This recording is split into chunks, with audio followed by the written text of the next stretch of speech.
యేసుక్రీస్తు ప్రభు శిష్యుడైన యూదాకి మరియు పేతురుకి ఉన్న కొన్ని వ్యత్యాసాలు తెలుసుకుందాం. బెత్లెహేముకు దక్షిణముగా క్రియరీం అనే గ్రామంలో ఒక తల్లిదండ్రులకు ఒక కొడుకు జన్మించాడు. ఇతని జీవితాంతం దేవుని స్తుతించాలని చెప్పి అతని తల్లిదండ్రులు అతనికి యూదా అని పేరు పెట్టారు.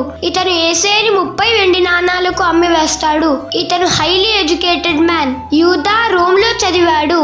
యూదాకి 4 భాషలు తెలుసు: హీబ్రూ, గ్రీక్, లాటిన్, అరామిక్. ఇతను డాక్యుమెంట్స్ ట్రాన్స్లేట్ చేసేవాడు. బెత్లెహేముకు ఉత్తరాన బెత్సైదాలో పేతురు జన్మించాడు.